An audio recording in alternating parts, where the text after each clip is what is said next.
If you're enjoying the Health Geeks Book Club podcast, we'd appreciate if you hit the subscribe button, leave a like, rating, or review, whichever your preferred podcatcher platform allows. This episode is sponsored by Well Balanced Nutrition and 360 Health. Welcome to the Health Geeks Book Club podcast. Listen in as Kristen Norton and Eleanor Russell review all those great health and wellness books you've been wanting to read or you have read and want to talk about. Here's Kristen and Eleanor. Hello, everybody. I'm a health geek. My name is Eleanor Russell, and I have another health geek with me at the Podfather's studio. Hey, Tim, how are you? But good. How are you? You're not the health geek. So who's the other health geek in the room? Oh, that'd be me, Kristen Norton with Well Balanced Nutrition. Yeah, and we've been having fun talking about The Gospel of Wellness by Rina Raphael. Gems, Gurus, Goop, and the False Promise of Self-Care. This is a book published in 2022. And if you've listened to any of our other discussions on this book, you can tell we were intrigued with what her story was. So today, in our conversation, I'd like to kick it off with a little quote she had early in the book. She said, "In a sick way, we're sedating women with consumerist self-care, or we're silencing them to vocalize their grievances. They're stressed, and here's what you should do if you're stressed." But Rina says, how about we say, here's how to craft a letter to your boss stating that you will no longer check your email after work, you work on weekends, blah, blah, blah, blah. And then she says, so why the hell is the advice always yoga? Wellness is becoming prescriptive almost as much as medicine is. And so treating symptoms rather than root causes. And I have a personal story with that. I was an overworked workaholic, which I led myself into because I liked doing things. I could do them. And so people would say, well, I'll do this too. And I'd say, oh, okay. And all of a sudden, I got too much going on. And I ended up in the doctor's office because I was like, something's going to break. And, well, here's the prescription. I said, thank you very much, folded it up, put it in my pocketbook. I never went to the pharmacist to get it, but I thought, maybe I will one day. But I was so unhappy because the real root cause was exactly what Rina just said, is go to your boss and say, I will not do this. I can't do it. Not even I can't. I don't want to do that. And if you want me to do that, you're going to have to jack the pay scale up or whatever. But I don't even want the money. I don't want that much work. And having those conversations, if you crafted that letter, like she said, I think you have to be totally comfortable with them saying, okay, there's the door, goodbye. And that was what held me back because I had kids, in college and getting ready to go to college, and we hadn't paid a mortgage off yet. And I had a husband that had a chronic illness. I had a mother that was, I was in that sandwich generation. And it was like, well, I could have walked out. I don't know why I didn't. It was like you feel like you can't because of all those pressures. But if you do, there's always something better to do. Anyway. But that's a scary leap to take. Yeah. I did not have the fortitude to do it, so I ended up, running down another road. But anyway, my point is the prescriptive thing a lot of times is, well, let's do some better eating. Let's get into clean eating extremism. And so there's this woman that Rina introduced me to. I was not familiar with this because I don't run in these circles. The Vegan Blonde, and she's a blogger who was doing an 800-calorie-a-day diet and had a huge following. And T-shirts, and I've heard this, Kale Yes. I do like that T-shirt. Yeah, okay. So, but anyway, down the road, this woman recants her entirely vegan diet, entirely plant-based diet, entirely gluten-free diet, oil-free, refined sugar-free, flour-free. What was this girl eating? Her fingernails? I don't know. But she became the balanced blonde. And so you're well-balanced nutrition, Kristen. So I thought this might kick us off into people listening to people that aren't nutritionists, because this gal was not, and they say, who cares? I'm going to do what she tells me. I'm going to go on an 800-calorie-a-day diet too. Now, do these people end up in your practice for counseling? They do. The damage done by the dark side of wellness. Absolutely. Because I would say that orthorexia, this obsession with eating, is what happens to a lot of people. And Rina has a really good explanation, or, has you think about, why are we listening to those people? And she goes on to say, well, it's confusing. Nothing really lasts longer than 11 months, and then we're on to the next finding or suggestion. Because science evolves. And because just like wellness is a movement, so is this nutrition industry. And so it's kind of like these fads that come and go. And there's so much emotion and morality that gets tied up behind these ways. So she was just so into this vegan way of eating and had such a big following that when she realized she actually had deficiencies, that her health was suffering, and she had an eating disorder. So she kind of confronted her following, and there was this big backlash. Like, how could you turn on us? How could we want our money back? Yeah. Her name was Jordan Younger, which I just never heard of her. I feel like I didn't know of all the details, but I've heard of her story, or I've heard a similar one at least. Right. Well, it's back to that idea of women wanting control. Women wanting control, and we want black and white answers too, right? Yeah. So it's confusing. Until you get comfortable with I'm not in control. It's confusing, and then this person has it figured out. They're telling me to do this and this. That's easy. I can follow that. Mm-hmm. That's not easy, but it is a path to follow, and people latch on to that. And because it gives them that sense of control.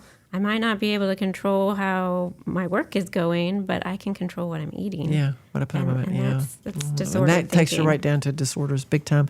Yeah, but if you're living in a society that scolds you because you should be thin, then there's the pressure. Like you said, all the images that we see of health are sort of stereotypical. Yeah, so she brings in Goop and Gwyneth Paltrow. Oh, yes, she does. And did you go out to Goop? I decided, okay, I'm going to go look at the website. Have you looked at it? Oh, it's been a long time. It was scary. Feel compelled. Yeah, it really frightened me. I mean, there were gold bracelets. Oh, we're talking about wellness? What is this? But, and then there were sex toys, and then there were supplements right beside each other. It was the definition of commodified wellness. It's just out there. This is interesting. How can we make more money? I feel like she's saying, whatever trend can we hop on and sell people on? Yeah. But anyway, so she is part of her image is what Gwyneth Paltrow is. She's selling her image, saying, I do all these things, and this is why I look this way, which is not true.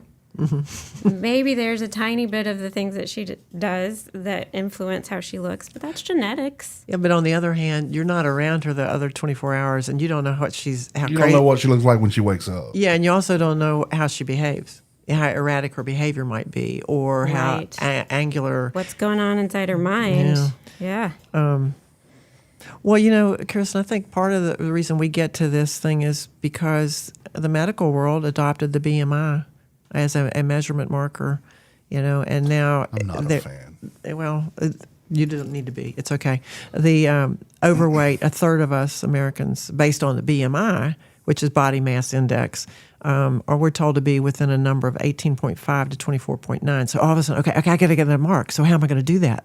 Well, I got to eat these clean foods. Right, and I got to move my body. Because I have to meet this standard that somebody said. Well, it turns out we're setting people up to fail, and we're causing what I was saying. Maybe Gwyneth has an issue with psychological damage. She may not. I don't know her. But the emphasis should be on your health, I think. Yeah, and BMI doesn't take that into consideration. Mm-mm. And it was based on white European men. Exactly. And from 1830, a mathematician decided, I want to know what an average man is like. So created this equation. Mm-hmm. It's just your height and your weight. And if you got big muscles and heavy bones and no fat, you're going to have a high BMI. And so we go into the doctor's office, and they take our weight, they compute our BMI. They go, but they might tell us to lose weight or whatever. or assume we're healthy because our BMI is normal. But they don't ask us one single thing about what we're eating, about Sleep. our sleep, Maybe. activity level. They do maybe ask us about our mental health. I think they have some screenings there. But yeah, isn't that funny? They Yeah. don't take into consideration anything else but that BMI, and then you might be prescribed weight loss. Yeah, That's wrong. You need to get in class. Go to And class. then you get swept up in this clean eating trend, right? To maybe, okay. And clean eating often leads to orthorexia. So if signs of What's orthorexia? it's a fixation on so-called healthy or clean eating that's obsessive. Yeah. Right? So signs of it would be compulsively checking the nutrition facts and ingredients label, cutting out a number of food groups, and one food group would lead to cutting out another and then another. And what I would say is if your conversation with everybody you meet is centering on that, you got to flag. Yes. Because I've had conversations with several women, and that's all we talk about is, I can't eat this, I can't eat that, I can only have this much of that, or no, and it's like, can we talk about the weather? Yeah. It's a pretty day out there. Yeah, and that's so common among Isn't it? women. And that's who's buying these products, because somewhere we've gotten off the rail. Right. And so if you're spending hours per day worrying about what food might be served at a particular event that's coming up, Yeah. or choosing foods at the grocery store, then there's a good chance you have orthorexia. And I feel like it's so many of the population. And so then here's the thing too, is that when I was growing up, it was magazines. That was my main influence, and depends on the magazine that I picked up. But nowadays it's social media and these so-called nutritionists that have no background claiming this and that. And as a dietitian in my realm, I see dietitians kind of trying to fight back, right? Like, here is the science. Here is whatever. Here's normalizing. It's not sexy. It's not sexy. It doesn't sell in the same way. It's too heady, too And much then in the head. there's so many of these trolls. There's food shaming trolls on social media. I don't know if you've seen this, but even Rina brings it out that Reese Witherspoon incurred the wrath of the food police when she shared an Instagram photo of glazed cinnamon rolls for her son's breakfast. Yeah. And someone said child abuse right there. And I follow like a pediatric dietitian, and she's normalizing foods like goldfish and frozen waffles.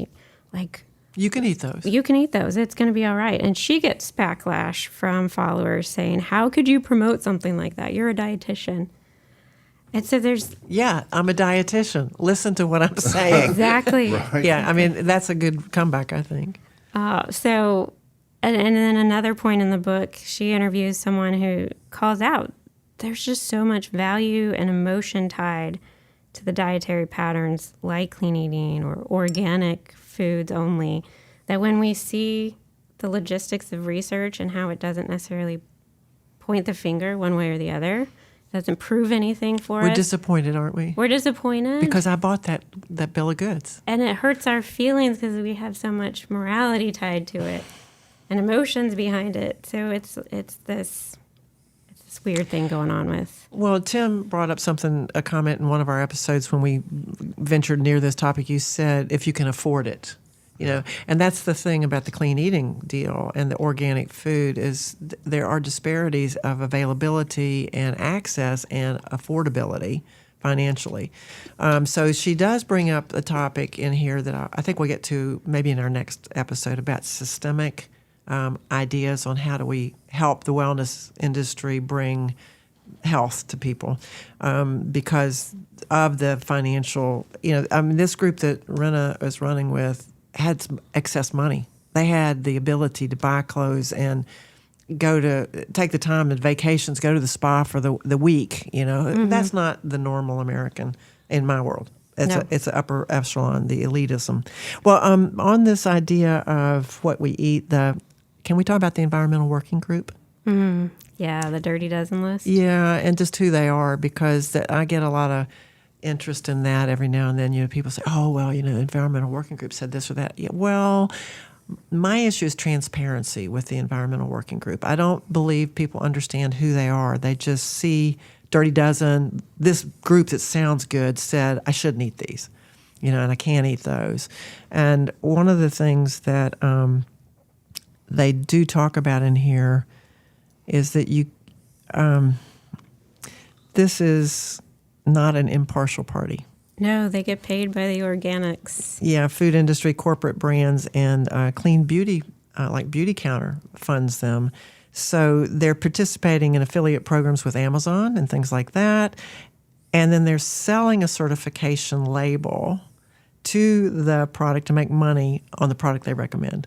So I don't have a problem with that if they were transparent about what they were doing. We're saying we've evaluated them, we like these, and we're going to benefit from this. So, take our advice or not. But they kind of present themselves as an authority that sounds, Environmental Working Group must be some governmental thing that's taking care of us and making us safe. Right. They didn't say that, but you kind of infer it, and then you use it. Well, and there are people like Michelle Pfeiffer selling fragrances with Environmental Working Group labels on it. Oh, really? Yeah, so I don't know.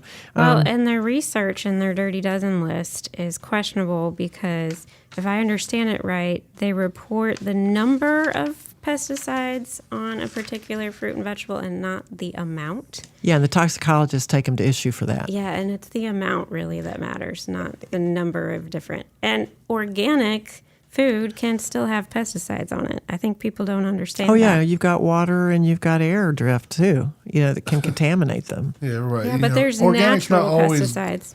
Good. I mean, arsenic's organic. Yes, it is. Yeah. No, it's inorganic. Arsenic's inorganic. Well, it's a metal, but it's natural. Yeah. It is natural. Yeah.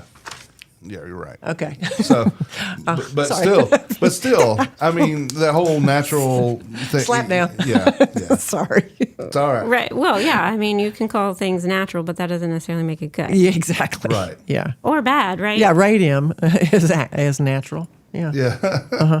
Yeah. So the toxicology thing that they take them to is the 3 principles of toxicologists take the Environmental Working Group to task about the application of the principles of risk assessment. One is the toxicity of the pesticide. Is it really toxic? Second is the consumption rate of it, the dose, and then the actual levels of the residues on the food. I mean, you could have a problem with the pesticide, but if it's not on the food, it's not a problem.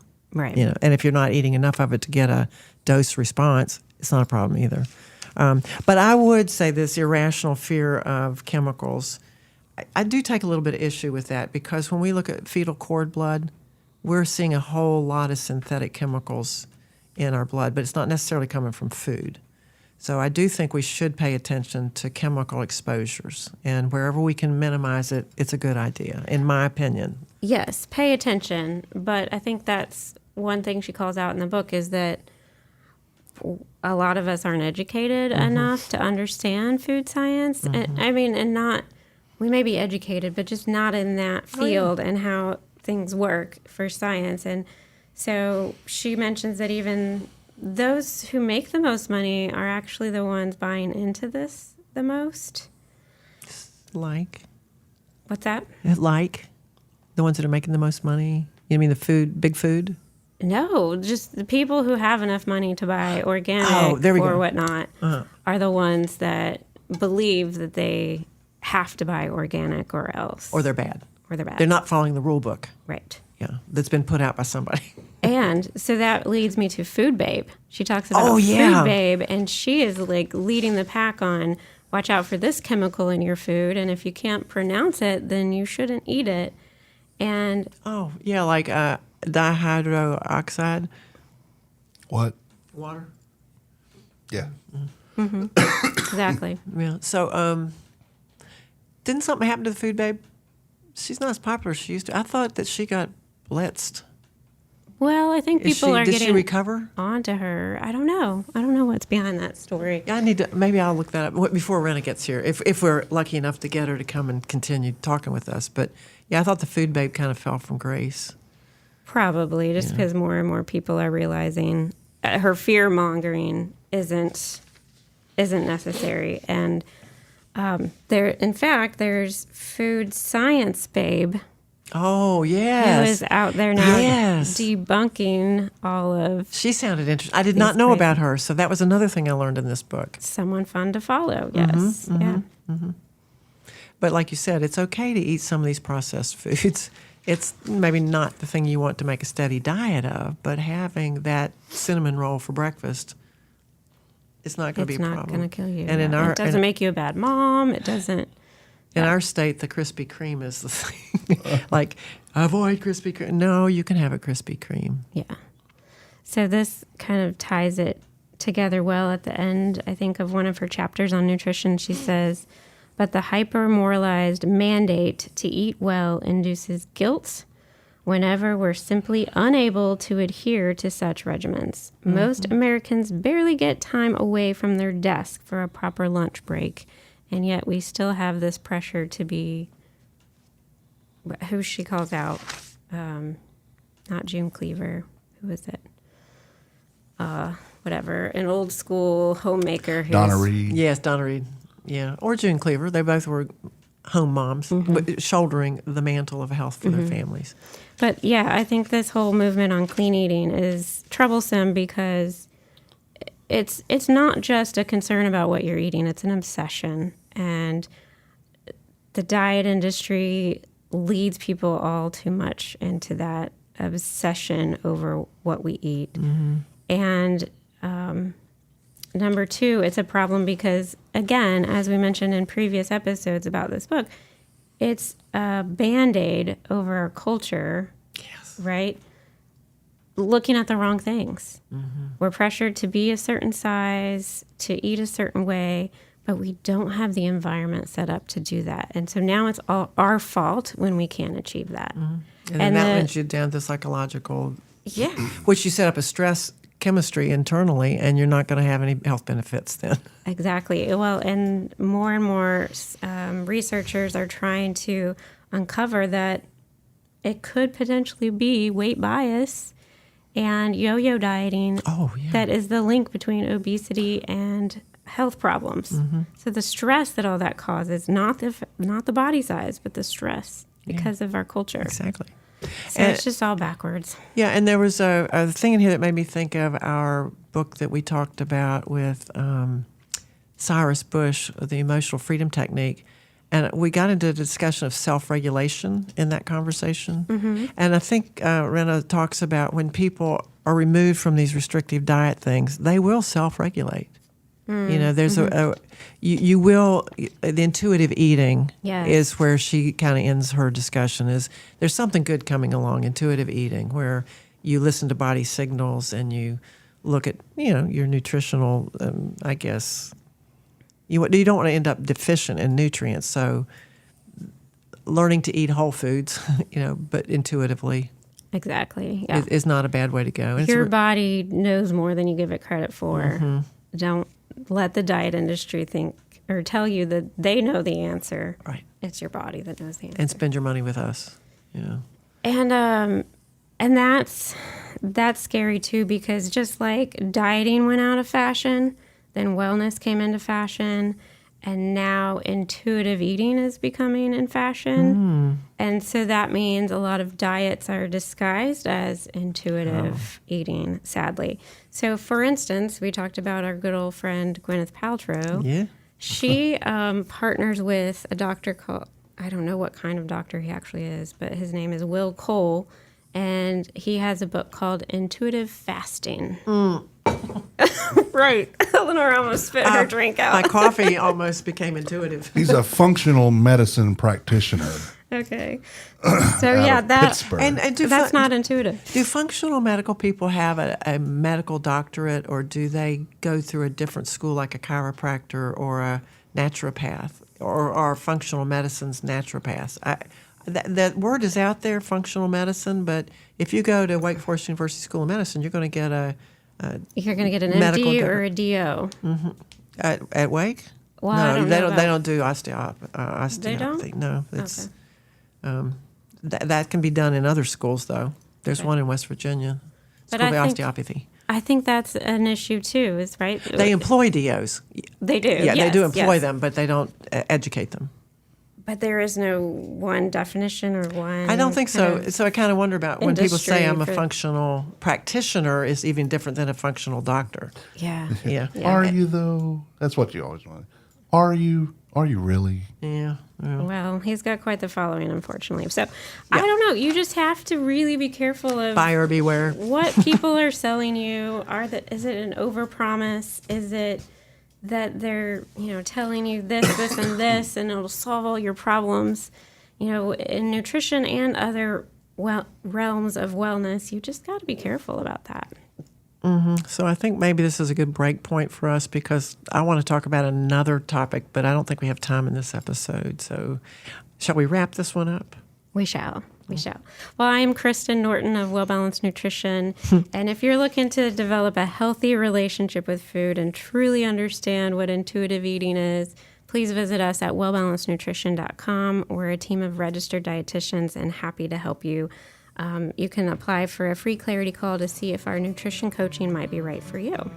And I'm Eleanor Russell with 360 Health, U.com, making healthy happen in your life. We can. Reach out. There's a lot to talk about if you're confused on what your wellness journey should look like. So I'm available, and I have a form on my website that you can reach me through that. I think this is the end. So keep reading, everybody, and we'll be back to talk about this book some more, I think.